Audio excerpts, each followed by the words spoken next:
Hey guys, welcome back to the Full One on Tech, and today we're taking a look at the Scuf Envision Pro for PC. And spoiler alert, it's my new favorite controller for the PC, so stay tuned to find out why. Okay, so what comes in the box? You get the Scuf Envision Pro controller itself, the USB slipstring dongle,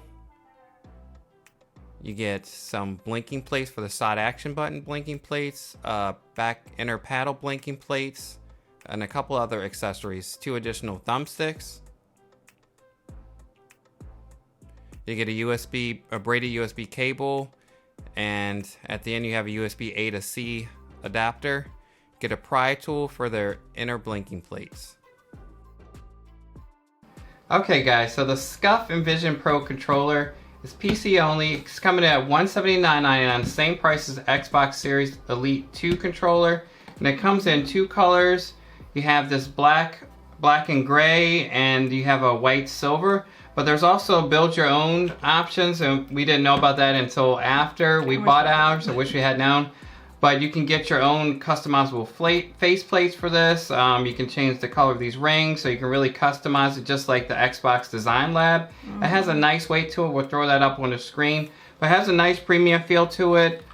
This is like a rubberized plastic material. And then on the back it has the textured rubberized grip, so it's really nice to hold. Feels comfortable in the hands. Can reach all the buttons, the side action buttons, the input, and everything, and the G keys down the bottom, so everything is within reach. Feels really nice, feels really premium. And the layout of this is similar to a PlayStation controller with the symmetrical thumbsticks, but then it has the face buttons of an Xbox controller, so kind of like a hybrid Frankenstein controller you got going on here. Alright, button and input wise, you have all your usual suspects. You also have a power button here in the center and a profile button, which we'll talk more about later when we get into the software. On the bottom, you also have a 3.5mm headphone jack, which is still a nice inclusion. And on the back, you have a switch toggle to go between wireless and USB mode. Another great feature is you have adaptive instant triggers, so with just a flip of a switch you can go from full range for RPG and racing games to instant triggers for FPS titles. Now, what's great about this controller is you also have another 11 additional inputs. So Damien, count me down.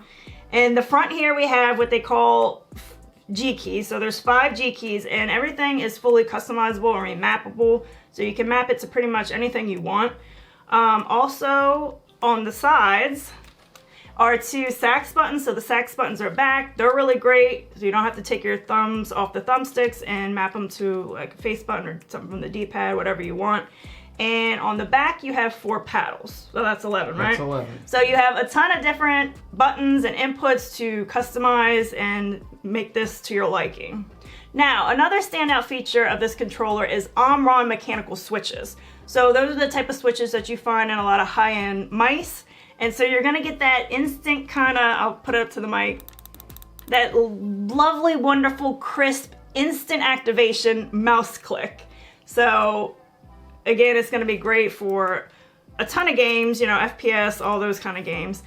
And the joysticks are not Hall effect, so there might be some drifting down the road, but they feel great. They also have this anti-friction ring around them.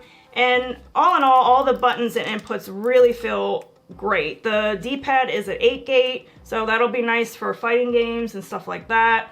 Now, the Omron switches, they say that they're only in the face buttons and the D-pad, but if you listen to the trigger and the like inner paddle, they sound like they have some kind of mechanically like tactile switch in there as well. I don't know, but everything is really, really great. Okay, so you can swap out these thumbsticks, the side action buttons, the sax buttons, and the inner paddles in the back. And it comes with, these are concave, but it also comes with some convex thumbsticks, and there's like dummy blinking sections you can put in here for the sax buttons, and also for the inner paddles. You got like blinks you can put in there. And it includes a tool to remove the inner paddles. The faceplate is magnetic, so it's easy to come off. You can replace the thumbsticks and the D-pad. It doesn't come with an additional D-pad, so if this Xbox style D-pad is not to your liking, you can replace that. It supports wireless and wired, and it supports Corsair's slipstream wireless technology for hyper low latency wireless connectivity. So if you're a competitive player, you're probably going to play wired, but the wireless mode is also like it's it's pretty responsive. There's low latency there. So you got two choices there. It's fully customizable, like pretty much any input on the controller can be remapped, and we'll get more on that later. It also has addressable RGB light strip down here and the G keys to match your setup. And the iCUE software, as mentioned, that's going to be software where you can remap things, and we're going to take a closer look at that right now. All right, so here we are in the iCUE software. So I'm going to go ahead and click on the Scuf Envision Pro controller. And at the top left here, this is where you can access your profiles. You can create new profiles. So you can do that right there. And below that are your customization settings. So the first thing is mappings. Now this is where you can do all your mappings of all the buttons that you see here. And there's also presets. So if you just want to quickly select a preset, if you're doing shooters or action adventure, sports, racing, you can do that, or you can do your own customization. So all you have to do is just right click on a button, and then you'll see the different things that you can remap it to. You can remap it to gamepad buttons, so action D-pad triggers. You can also do keystrokes, key combines, all that kind of stuff. If you go under other assignments, you can also do text, media, you can launch apps. So I have the first G key here launching Steam. So all I gotta do is turn on my controller, hit that button, and I have Steam up and I'm ready to go. You can also set them for profile switches, and you can also do macros.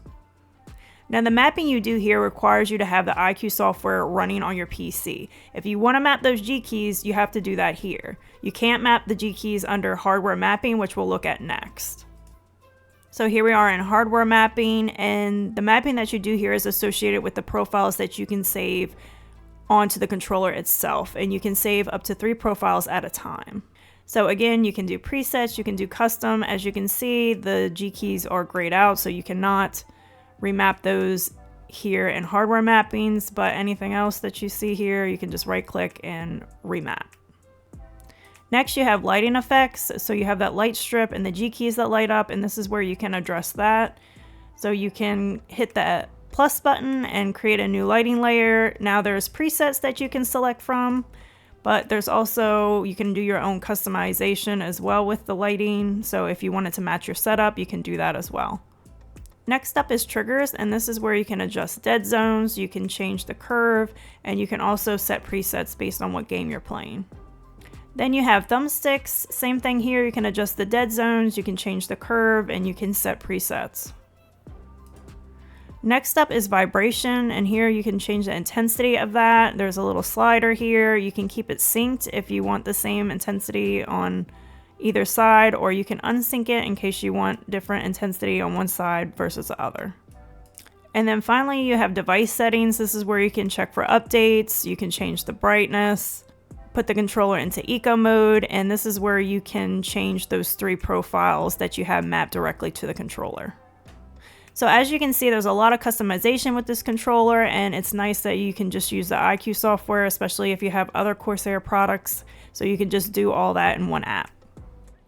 Okay, here's some gameplay action, guys. Playing Star Wars Battlefront 2, and the instant triggers, they've adjusted those to be instant triggers, definitely helps out in this class on Star Wars Battlefront because you're able to get the blaster off very quickly, and then you can aim with the other trigger very quickly, and it definitely helps. The customization, like with other characters, like when I'm playing the Jedi class, that little slide jump action, mapping that to one of the paddle buttons on the back helps, and I don't have to take my fingers off the thumb, or my thumbs off the thumbsticks. So I can definitely see as maybe play this more. I really don't play this game a lot, but just getting different profiles loaded out for the different classes in this will definitely help. Again, not having to take those thumbs off the thumbsticks will definitely aid in playing this game. So the controller felt great in the hand playing Star Wars Battlefront in this FPS situation. My hands never, felt like they're gonna cramp. I could reach all the buttons and things like that. That rubberized texture felt great. The rubberized grips on the back. Once again, loading out a profile specific, definitely aids in being more efficient at this style of game, and it's going to help here as well. And all in all, this is a great controller for FPS. It definitely gives an advantage over other controllers, but it's not going to replace the keyboard and mouse, but still a great controller. Okay, so my thoughts on the Scuf Envision Pro controller. You know, it offers a lot of customization. You can play wire to wireless. The software, like I mentioned, you can remap all these buttons. You got the G keys. So if you want to have a lot of things that keyboard and mouse players do, but you want to just have that on a controller, this gets you closer to that. You know, these triggers are really nice for like the switch between FPS and like racing games. We have that full range of motion. The buttons are really nice with the arm-on keys. Really quality. I do wish they had Hall effect sticks, because you know the stick drift over time. You're going to pay like $180 for a controller. That's a lot to eventually develop stick drift. I'm not liking that. The different faceplates and customization is really nice. The weighted controller is good, so it offers a lot of versatility here. I just do wish that these sticks were Hall effect for the price. Yeah. For me, all I can say is, like I said at the beginning, I can't go back. Like, now that I've used this, like, we're not FPS players, so we're not, you know, but just I've always been a PC player. I've always been like using a controller while I play PC games. This is like usually their action adventure and that type of thing. But the clicks, like, it's just so great.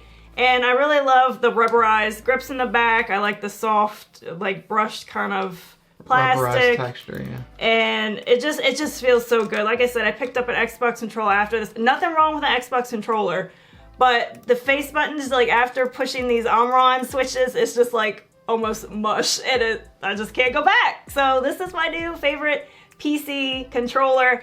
I do wish that, you know, you could play it on console and stuff like that, but definitely gonna be my new PC favorite.